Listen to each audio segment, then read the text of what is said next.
On April 1st, 2025, Val Kilmer passed away from pneumonia.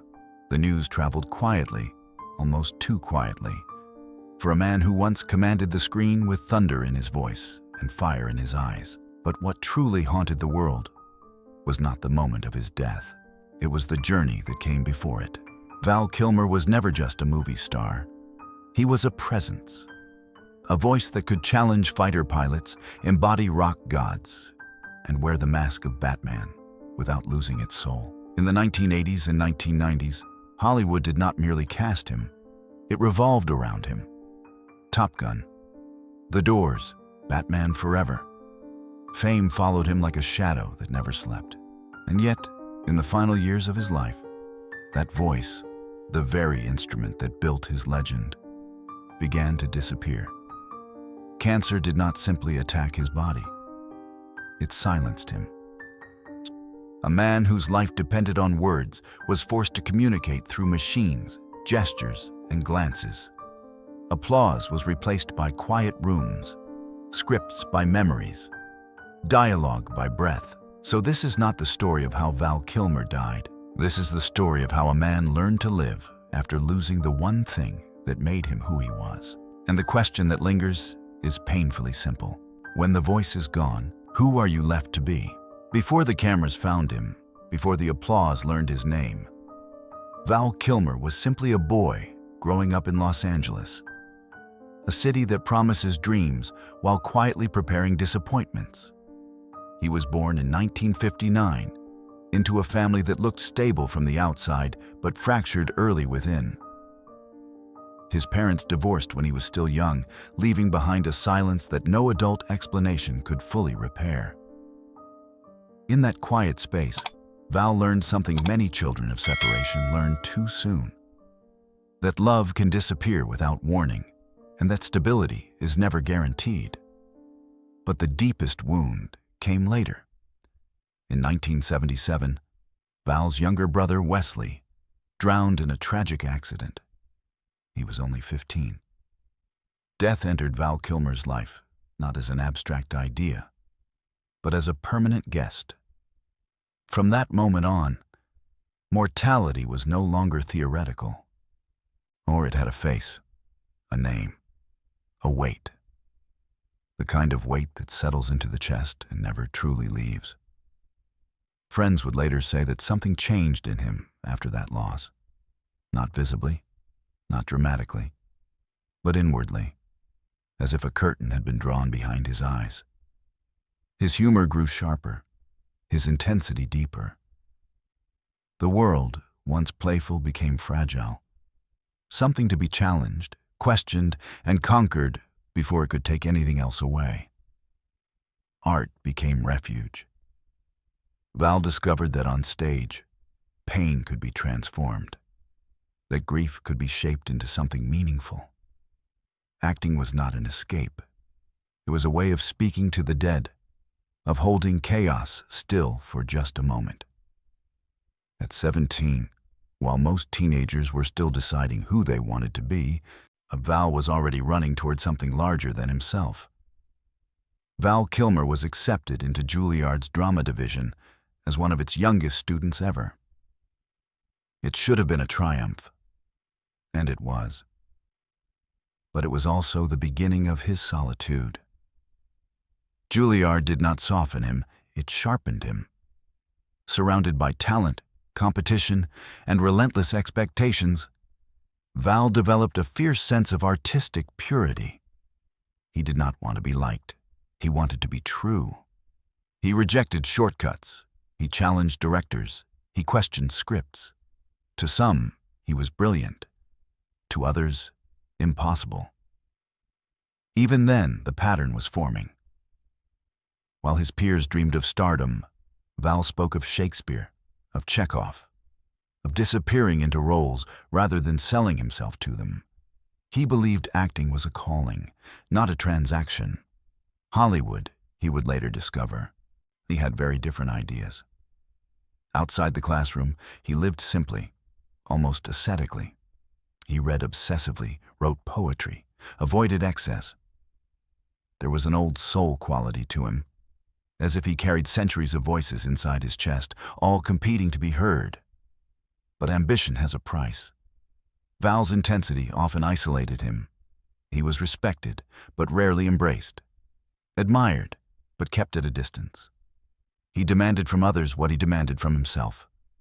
Total commitment. And yet, beneath the discipline and defiance, there was a young man still chasing belonging.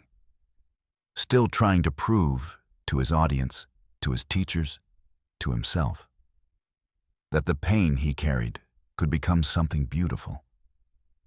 When he left Juilliard and stepped into the real world, Val Kilmer did not walk into Hollywood. He collided with it. Hollywood noticed Val Kilmer before it truly understood him. His early roles revealed a paradox, a classically trained actor with the face of a movie star. Producers saw profit. Val saw possibility. When Top Gun arrived in 1986, the collision became unavoidable. The film turned him into a global figure overnight. Audiences loved the rivalry, the confidence, the icy charisma. But behind the scenes, Val felt trapped. The role brought fame, but not fulfillment. He worried that success had arrived too quickly, without depth, that the industry was celebrating an image, not an artist. So he resisted. Instead of embracing the momentum, Val pushed against it. He chose risk over safety, transformation over repetition. When he took on the role of Jim Morrison in The Doors, he did not merely act the part. He lived inside it. Or he studied Morrison obsessively, sang in his voice, moved like him, lost himself in the myth. The performance stunned critics, but it also deepened Val's reputation as someone who blurred lines between character and self, discipline and obsession. Fame was now undeniable, but harmony was not. With every step upward, the distance between Val Kilmer and the industry grew wider. Hollywood wanted reliability. Val wanted truth. Neither was willing to bend. Fame did not arrive at Val Kilmer's door politely. It broke in. After Top Gun, Hollywood no longer asked who he was. It decided for him. Offers poured in. Contracts thickened. His face became familiar across continents. Yet behind the momentum, Val felt an unease he could not shake. He had climbed quickly, but not on his own terms. So he did something few rising stars dared to do. He resisted. Val turned down roles that promised money, but not meaning. He sought characters that demanded sacrifice, roles that could absorb his restlessness, his grief, his hunger for depth. That instinct led him to The Doors in 1991, a performance that would define both his brilliance and his burden. To play Jim Morrison, Val did not prepare. He surrendered. He learned every lyric, studied every gesture, sang with Morrison's cadence until even the band members struggled to tell the difference. For months, he lived as someone else, letting his own identity dissolve in the process. The result was electric. Critics were stunned. Audiences were hypnotized. But transformation has consequences. When the cameras stopped rolling, Val did not immediately return. The line between character and self had blurred. Those close to him noticed it. Hollywood noticed something else: intensity, control, defiance. The very qualities that fueled his art were beginning to unsettle the industry that profited from it. Success was no longer a celebration. It was a negotiation. By the mid-1990s, Val Kilmer stood at the summit. Batman Forever placed him inside one of the most powerful franchises in cinema. The suit was iconic, the paycheck enormous. For many actors, this would have been the moment to settle in, to secure immortality through repetition. Val did not. Behind the mask, tension simmered. Creative differences, clashing visions, a growing reputation for being difficult. Not because he lacked professionalism, but because he demanded meaning in a system designed for efficiency. Directors wanted obedience. Val wanted honesty. He followed Batman with heat, was sharing the screen with legends, holding his own through presence alone. In Tombstone, he delivered a performance so commanding that it eclipsed the film itself. Fragile, lethal, unforgettable. This was Val Kilmer at his most complete. Talent fully realized, fame fully secured. And yet, beneath the accolades, cracks were widening. Hollywood is generous, but conditional. It rewards compliance more than conviction. Slowly, roles became fewer. The conversations shorter, the invitations quieter. Val, once indispensable, was now complicated. At the same time, his personal life faltered.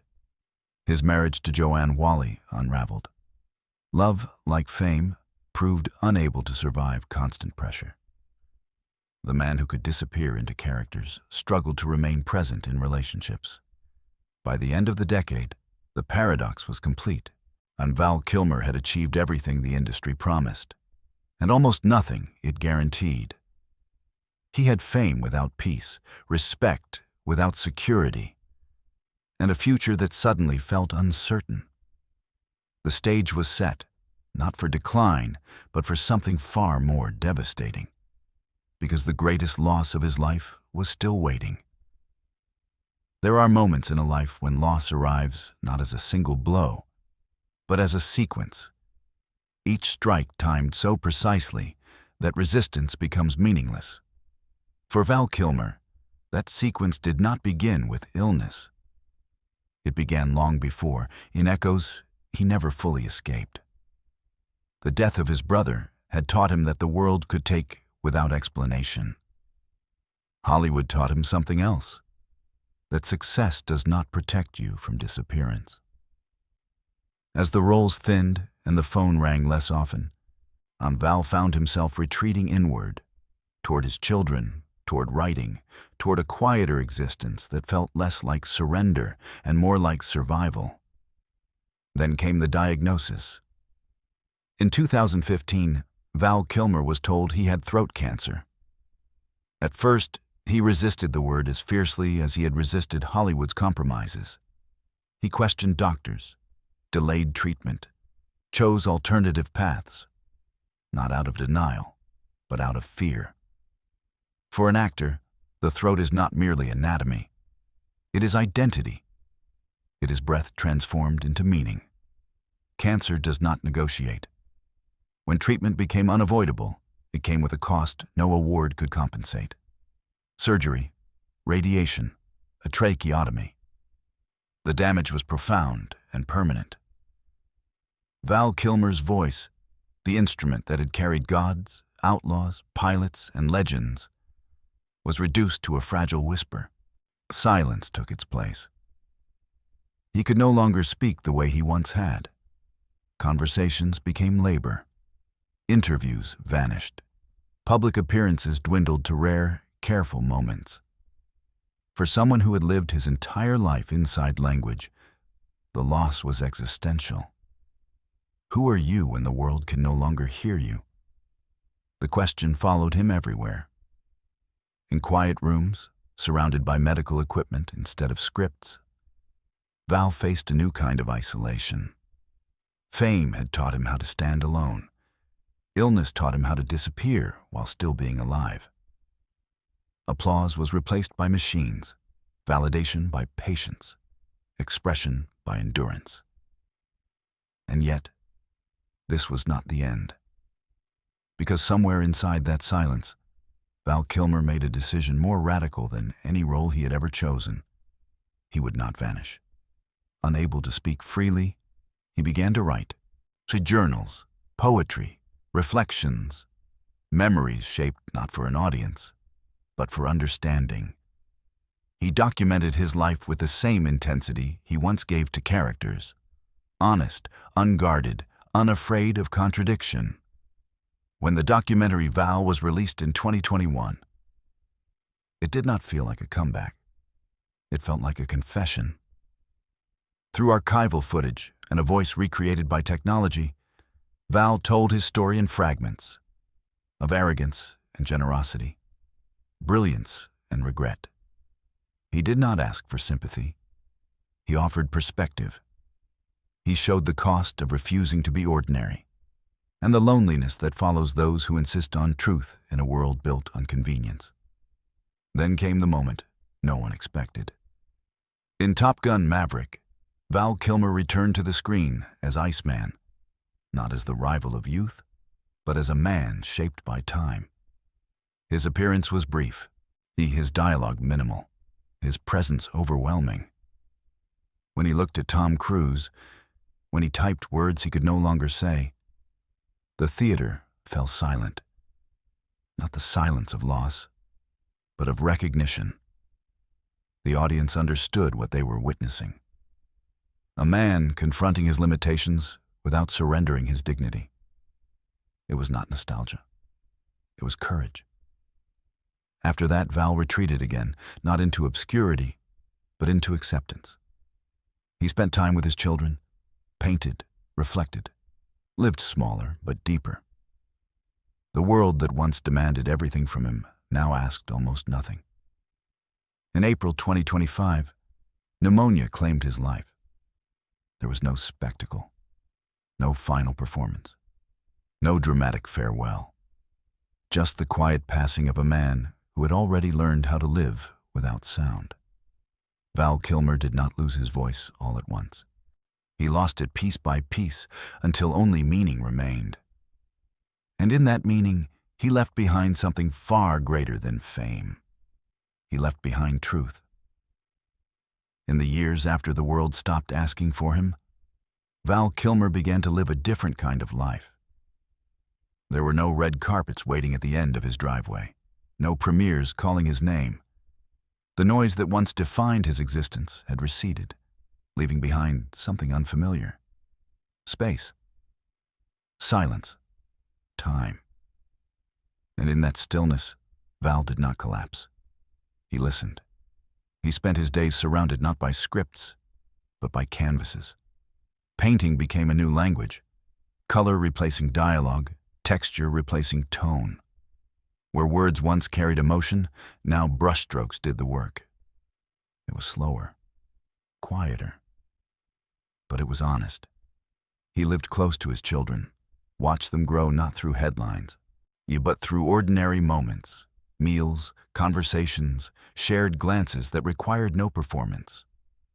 Fame had taken him far from home once. Illness brought him back. What remained of his public life arrived in fragments. A rare photograph, a brief appearance, a memory shared by someone who had once worked beside him. There was no campaign for relevance, no hunger for reinvention. Val Kilmer no longer needed to prove anything. When people spoke of him now, it was with a different tone, less excitement, more respect. They did not ask what role he would play next. They asked how he was, and sometimes that was enough. The documentary Val did something extraordinary. It did not restore his voice, it reframed it. Through technology and archive, his younger self narrated the life his present self could no longer explain. It was as if time itself had stepped in to help him speak. The film did not hide his contradictions, his arrogance, his generosity, his brilliance, his stubbornness. It allowed him to exist fully, unpolished and unresolved. And that honesty changed the way people saw him, not as a fallen star, but as a human being who had paid dearly for refusing to be shallow. His final on-screen moment in Top Gun: Maverick remains one of the quietest scenes in modern cinema. There were no explosions, no triumph. Just two old men facing each other, one speaking, the other listening. When Val typed his words instead of saying them, the theater held its breath, because everyone understood. This was not acting. This was life catching up with art. In that moment, Val Kilmer was no longer the Iceman. He was simply a man, present, vulnerable, and unafraid. After that, he withdrew once more. Not into darkness, but into peace. Those who knew him say he accepted his limitations without bitterness, that he learned to live inside them rather than fight against them. When pneumonia took his life in 2025, there was no sense of injustice, only completion. His story did not end abruptly. It arrived gently, like a curtain lowering after a long, difficult performance. Val Kilmer's life reminds us of something uncomfortable, yet essential. Talent does not guarantee happiness. Fame does not protect the soul. And the qualities that make someone unforgettable often make their life unbearably hard. But his life also offers something else. That meaning can survive loss. That identity can exist beyond ability. That even when the voice is gone, the message can remain. So if you ever find yourself losing something you thought defined you, your strength, your certainty, your place in the world, remember Val Kilmer. Remember that a man can be silenced and still be heard. And remember that in a world obsessed with noise, sometimes the most powerful legacy is the courage to live truthfully after the applause has faded.